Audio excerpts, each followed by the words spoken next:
Hey everyone, this is Todd McFarlane here. I just want to make an announcement. We're going to be doing on February 12th, on Monday, at 2 p.m. Pacific Standard Time, 5 p.m. on the East Coast. We're going to be doing a charity auction event, which basically means every single penny that we earn that day, 100% of it will be going to the charity that you in our polling will pick. The three charities. One is for the Animal Welfare, American Society for the Prevention of Cruelty to Animals, the ASPCA, for all you animal lovers out there. The other one is for children, Children's International. There are people both here in this country and around the world, children that don't have enough food in their bellies, and it's a good cause to basically see if we can help feed them. And then one of the women's rights care, another one that helps women across the globe also stay healthy, give them medical and food so they can raise their families properly. We'll let you guys decide which one of those three you want to give 100% of the money to, and then we'll basically sell and do as much fun as we can do. Now, what's going to be in the auction? Oh, we're going to go to my warehouse. We're going to find lots and lots of stuff. You guys saw some of it in the past, like sweaters. Maybe we're throwing a jacket. I found a couple pieces of artwork I'm going to donate.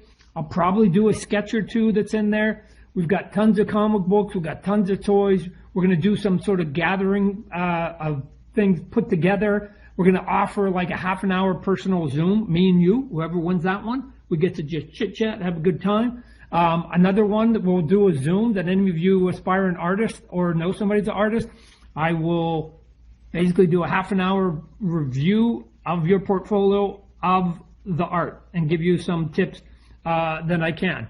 And then we're just going to come up with a bunch of other stuff that's super crazy. The goal is to raise, hopefully, somewhere between $40,000 to $100,000 maybe for a good cause, and give every single penny that's raised away to one of these great places. I think it's the reason why I'm here more than anything else on Whatnot. We can, besides a great community with you good people there, is that we can get a lot of money and help the world do a lot of good things, and in our own backyard, whether that's in a particular state and or in our country. So anybody interested, come out February 12th, 2 p.m. on the Pacific Standard Time, 5 p.m. Eastern Standard Time. Get ready for it. There's going to be a link in the bio to any of the charities. So if you want to basically help us in the voting of that, you can basically do your homework and research. So hope to see you there. I'll probably buy a couple items myself so we can make that donation too. All right, peace. Be good.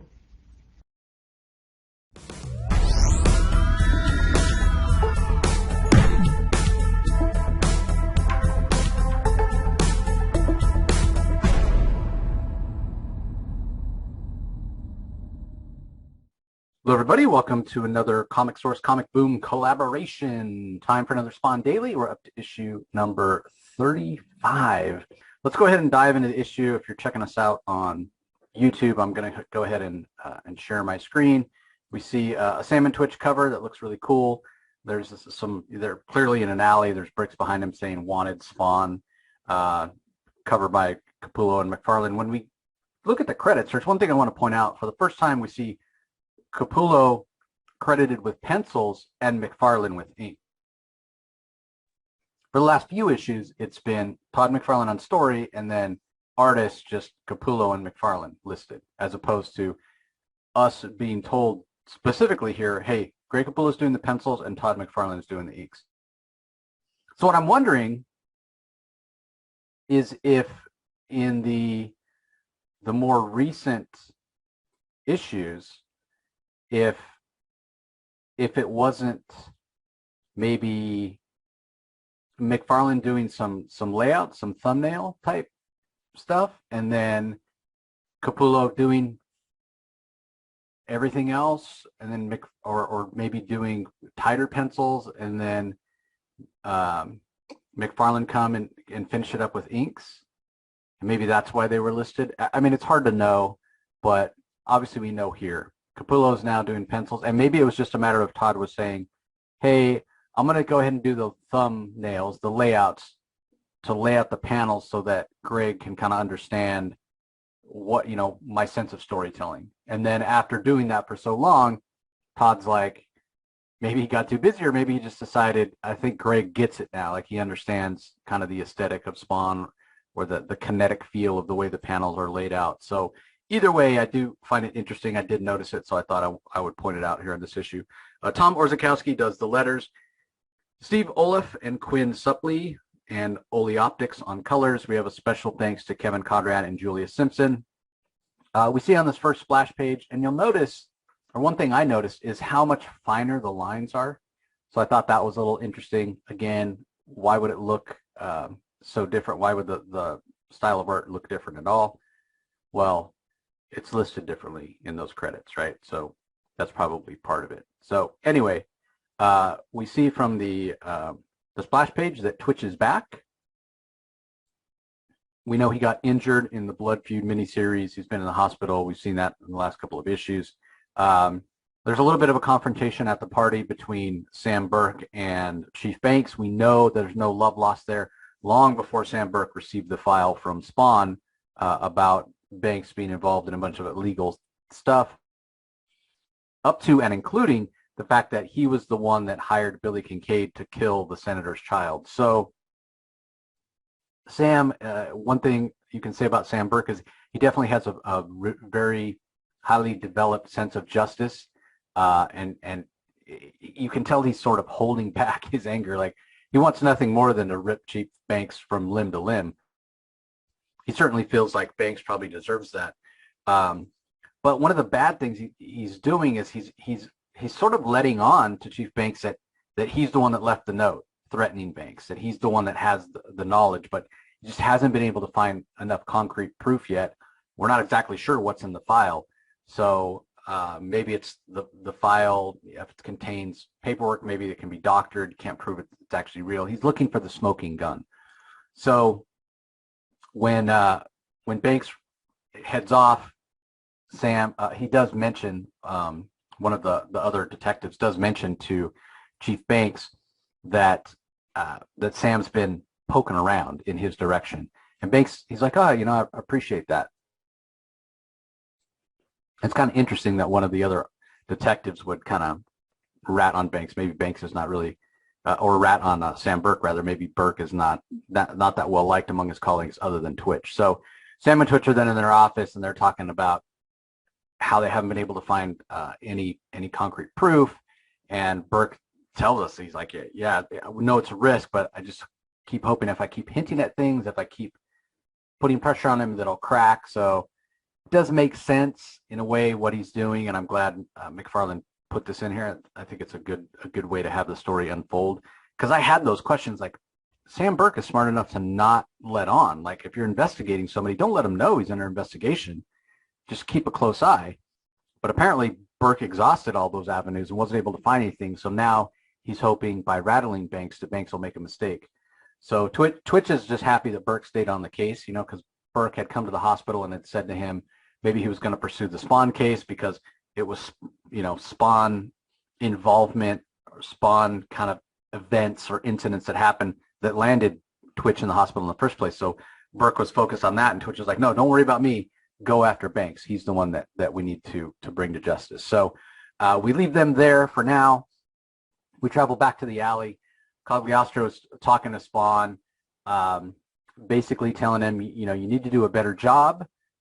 We saw last issue where Cagliostro was telling Spawn by playing into his instincts and killing the drug dealer, he was doing exactly what Hell wanted. And so what he needs to concentrate on now is how to use his powers more efficiently. He even says how to kill more efficiently and how to ignore the consequences of those kills. So it's kind of interesting. I talked last time about this idea that Spawn has let people live in the past, but then he's killed people. So it's that inconsistency, and why is that happening? Is it just the inconsistency of the writing from McFarlane, or is there a deeper meaning behind it? But to hear Cagliostro saying kill more efficiently, Cagliostro was the one that scolded Spawn for killing it all last issue. So kind of interesting. And Spawn's kind of pushing back on it, trying to understand. And Cagliostro's like, you've got to make the most of your training here on Earth, to get what you want. And there's an X factor that nobody has thought about yet. And Spawn's like, well, what's that? He's like, your uniform. Your uniform is very dangerous to the forces of hell. And Spawn's, he doesn't understand why. And Cagliostro is saying, your outfit, you've probably felt and seen the transformation in it recently, and it should have taken another 7 years for your costume to evolve. Yet it already has. And Spawn's like, well, what are you saying? I'm some kind of super Spawn? And Cagliostro, for once, doesn't actually have an answer. He's like, I don't know. None of us have ever seen this before, but the answers are within you. So just be sure you're using your costume to your advantage and not theirs. And Spawn's like, you know what? I've heard enough of your crazy old man. You don't even have a clue. And at that point, Cagliostro touches Spawn, just straight up index finger in the face. And when he touches Spawn's costume kind of goes a little nuts, and he gets all these images in his mind reminding him that this is all the fault of Jason Wynn. Jason Wynn's the one who plotted against him, didn't agree with kind of the righteousness, the moral code that Al Simmons was adhering to more and more. He's the one that sent Chapel, gave the orders. He's really the one that ruined Al Simmons' life. And so it's that reminder of, hey, this is your mission, right? This is why you came back, because Malbolgia used your love of your wife to take advantage. And at the end of the day, this is the guy that's sort of behind all of your problems, right? So I will ask the question again: why the heck hasn't he killed Jason Wynn yet? That's the real mystery here.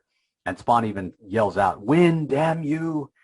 He's all mad. And so we learn one more thing about the costume here as Cagliostro starts to walk away. We're told that the neural parasite costume has been invigorated, right?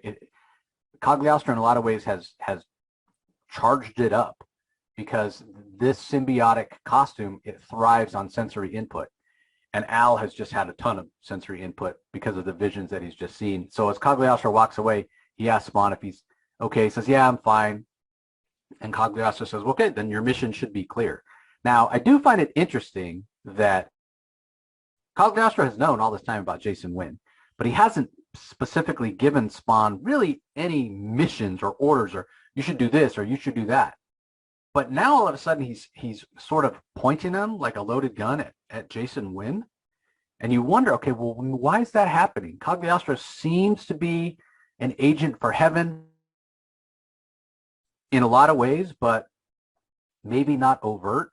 We are told that there are neutral parties who are interested, or I shouldn't say neutral parties, but parties that aren't aligned with heaven. They're not aligned with hell. They maybe have their own agenda, but very interested in what happens. And it seems like that's the organization that Cagliostro may be involved with. So why now? Why point Spawn at Wynn now? Well, the only thing I can think is because, as we saw last issue, the Violator approached Jason Wynn, kind of revealed that they have Spawn as a common enemy, and is now teamed up with Jason Wynn. So I'm assuming that Cagliostro knows about that, and that's the reason he wants Spawn to go after Wynn. That's the reason he's reminding Spawn, and in a way trying to provoke Spawn to go after Jason Wynn, which, again, you would think after all the pain that Jason Wynn has caused him, it wouldn't be necessary to provoke Spawn into attacking Wynn. Meanwhile, in Wynn's office, he's talking to Terry Fitzgerald, continuing the conversation we saw last issue, trying to gain Fitzgerald's confidence, trying to buddy up with him, get really close. Again, all this per the advice/orders of the Violators, saying, hey, get really close to Fitzgerald, but at the same time, push the buttons and cause havoc with Wanda and Wanda's grandmother. Which, that's interesting, what's going on there. We'll talk about that here in a little bit. So Wynn seems to be giving a lot of responsibility to Terry Fitzgerald, but we know it's simply a case of, hey, keep your friends close and your enemies closer, right? So then Wynn reaches out to Chief Burke, and he's telling, or Chief Banks rather, and he's telling Banks, hey, I'm running out of patience. How would one of your subordinates know about Billy Kincaid and our connection to him? And Banks says, I I don't know how he knows, but I have an idea of who it might be now. Like he very much suspects that it's Sam Burke. And so Wynn is saying, well, you must have received the file too. Spawn gave it to me, so how could this detective have gotten it? And Wynn's like, no detective could have gotten it. Spawn must have given it to the detective too. So that's who you need to be going after. He's right in your backyard. Spawn's living in the alleys in your precinct. Go and find him and take care of him. And Wynn's like, I don't understand. You need to act on this swiftly. And so Banks is like, okay, you can count on me. Wynn, retorts, not so far. I haven't been able to, but at least, again, Banks apparently not very bright. But you can count on Jason Wynn. Say what you will about him. The guy's a brilliant tactician and a really intelligent guy. So he's figured out, and again, partly on orders from Violator, that they want Spawn kind of softened up and vulnerable for the kill. Wynn has aimed the NYPD at Spawn. So we do get a quick interlude here with Wanda and baby Cyan and the grandmother. And this is what I was talking about with Wynn supposedly turning the screws, or I think that's how the Violator put it, like butter up to Terry Fitzgerald, be super nice to him, make sure things are going well for him, but then have things going poorly for Wanda and the grandmother, and that will drive Al Simmons crazy. Interesting, so maybe he's going to pull the rug out from under them, because what Wynn's done so far have been very, very good things for Wanda and the grandmother. Wanda's running this children's hospital charity, received a massive anonymous donation. We find out that Grandma Blake has been having trouble with her late husband's pension check from the government, and the IRS has been involved and everything, and all of a sudden she got a call saying, okay, we figured it out, the payments are going to continue, the case is closed.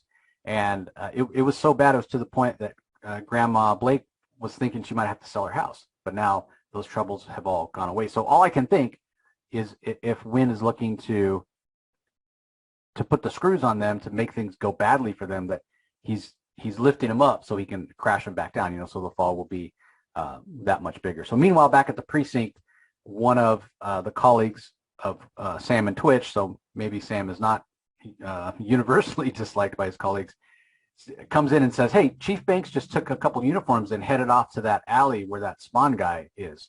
And since it's your case, I thought you might want to know. So Sam and Twitch, they can put two and two together. They know what's going on with Kincaid and the involvement with Chief Banks and whatnot. And so they got to think, well, what the heck is Banks doing? He doesn't have any idea what he's walking into. Spawn could kill him. He's not somebody to take lightly.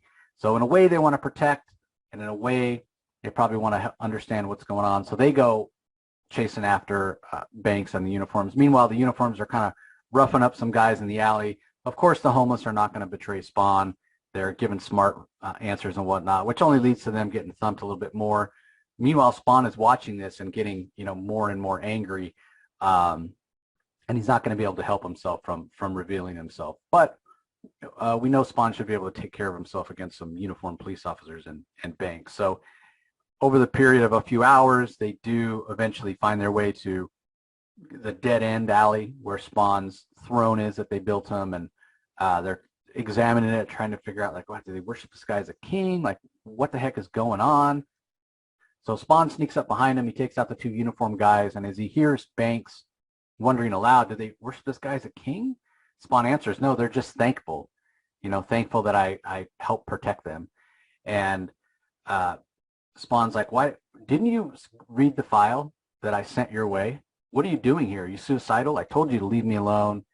Don't mess with me. And Banks is like, what file? What are you talking about? And at that moment, Sam and Twitch show up, and Sam yells out, freeze! Spawn turns around like, why didn't you give him the file? And Sam says, there's too much good stuff in it. Isn't that right, Banks? Like, stuff about Billy Kincaid, right? So Sam wasn't about to turn it over. He wanted to nail Banks himself. So apparently Spawn never looked that closely at the file either, because when he hears the name Kincaid, he turns around to Banks and says, Kincaid, what do you have to do with that butcher? And Sam's like, stop it, Spawn. You both have a lot to answer for. You and Banks, you're both coming with me. And he's threatening to shoot Spawn. So Spawn's like, we've been down this road before. We both know that gun's not going to do anything. So you might as well put it down. And Sam's like, well, maybe not, but why don't we just see how long it takes you to grow back your head if I blow it off your shoulders? It's kind of difficult to run away with no eyeballs. So Spawn, obviously not wanting to spend the energy, feels like, in this case, discretion's the better part of valor, and actually allows his costume to take out Sam and Twitch, which we see in the bottom left panel there. We just see the chains of the costume. Well, first we see some tendrils of the cape kind of snaking around the feet of Sam and Twitch, and then we just see the chains knocking away the guns that were trained on Spawn. We don't really see any sort of fight. It's happened really quickly, and before either Sam or Twitch are able to defend against the costume or stand up, Spawn's already gone. So going to be interesting to see what the fallout of that is in terms of now it's out in the open, right? They've talked about the file with Spawn and with Chief Banks right there in front of Chief Banks. Sam and Twitch, Banks, like it's going to come to a head. You know, what's Jason Wynn going to say or do about this particular event? Certainly it didn't go the way the Violator would have wanted.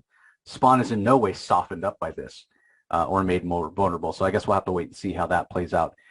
Meanwhile, we get a scene of Terry and Wanda and little baby Cyan kind of catching up, just letting us know what's going on. Terry's talking about being in the inner circle now for Wynn, and he's not sure, is Wynn onto him and Wynn trying to keep him real close to set him up again? Or does Wynn really not know that Terry's trying to get the goods on Wynn? There's no way to really know. He's got to just keep doing what he's doing. Meanwhile, Wanda mentions the really large donation she got and how they're going to be able to start building the urgent care ward at the Children's Hospital. So again, in my mind, I'm thinking, if you want to mess with Wanda, like get that started, get that children's ward started, and then all of a sudden, you know, pull back that anonymous donation, just take the money back. How much stress and strife that would cause for her. So I'm assuming that's what Wynn is gonna do. We'll have to wait and see.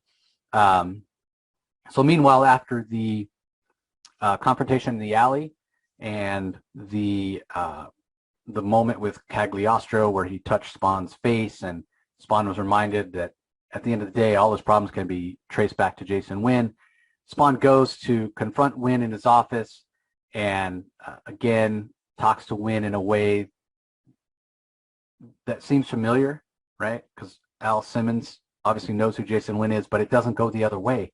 Jason Wynn doesn't know who Spawn is, and you would think by now, with all the things that Spawn has said, and I mentioned earlier, Jason Wynn is no dummy, that he would have figured it out by now, but he still hasn't been able to put two and two together. Because when Spawn shows up there and Wynn's like, what do you want? He says, everything. I want my wife, my life, my normality. And Wynn's like, what are you? He's like, I'm exactly what you made me. I'm nothing. And I'm here to even the score. It's my turn to kill you. So you think, oh, finally, Jason Wynn's going to get what's coming to him. So again, Spawn makes some hints about being eliminated and you know, Wynn being behind it all and it being Wynn's fault. And Wynn's like, you're insane. Spawn's like, no, I don't know what makes me more sick, that you don't even have a clue who I am or all the blood you've spilled over the years. And I'm like, I'm thinking, if it makes you sick, Al, why don't you just tell him?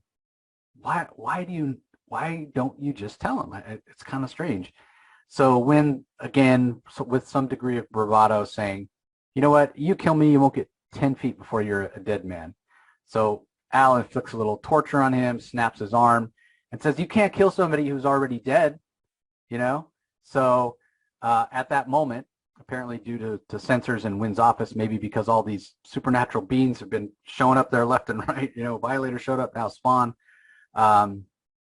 Wynn's office doors are thrown open, all these security guards come in, and a voice off panel says, take a step back, Spawn, nice and slow. And when Spawn turns to look, who's leading the security forces but Terry Fitzgerald himself? And Spawn's like, not you too, Terry. Is everybody being controlled by this devil? And Terry says, well, it's not that simple. And that's where it all ends. with Spawn's energy counter there at 6887. And we're told next issue, betrayal and pain. So yeah, it kind of interesting in terms of Al Simmons getting so mad that Jason Wynn doesn't know who he is, but yet he doesn't seem willing to tell him who it is. Maybe that's the point. He's like, God, have you done so much damage? Have you hurt so many people over the course of your career, Jason Wynn, that you can't even remember it? It's almost like he wants Wynn to make that realization. Oh, I know who you are. I know what person I've done all these horrible things to. You must be Al Simmons. And then at that point, Al Simmons is like, yeah, remember my name, or, die with my name on your lips, or whatever. But it still doesn't explain why Al hasn't killed him previously. Again, the thing that I go back to that's been bugging me about the last 10 issues or so is just the inconsistency of when Al's going to kill somebody and when not. Or why does he choose to kill some people and not others? So again, it's a minor nitpick. I think overall the story's really good. There's enough mystery, there's enough tension and drama going on, all these moving parts, all these different factions, although the Violator faction and the Wynn faction have obviously aligned. If Terry wants out from under Wynn, you do also think like, well, why don't you just let Spawn take him out, Terry? But I don't know, maybe Terry's sense of responsibility to justice or the law is preventing that. Not really sure. Would Terry's feeling or outlook on this be any different if he knew that Al Simmons and Spawn were one and the same, right? Because that's still being kept from Terry. Terry still doesn't know that either. So yeah, again, a lot of moving parts, really interesting. Drama's ratcheting up. It feels like previously we talked a lot about how the book would focus on the heaven versus hell aspect of the story, supernatural aspect of the story, or it would be focusing on the history of Al Simmons, kind of the earthly issues and problems with Wynn and the NYPD and FBI and all that sort of thing. And it would we'd have, like a big 4, 5, 6 issue arc about one part of the story, then we'd switch back. It does seem like that switch is happening quicker now. We recently had the issue with the fight in the tower of the heaven forces on Earth. And that was just a couple of issues long. And now for the last couple issues, we focused a little more on the earthly side of things.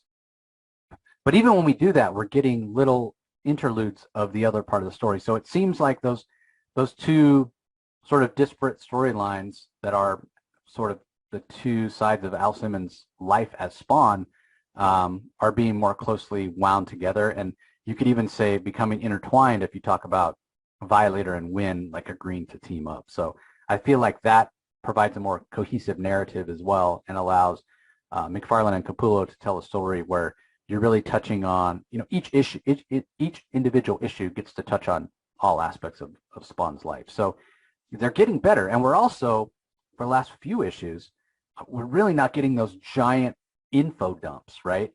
And I wonder how much of that is the fact that Capullo is writing it now, Capullo is drawing it now, as opposed to when Todd was writing and drawing it. He's probably like, okay, I'm going to draw it this way because I know I'm going to have this giant wall of text.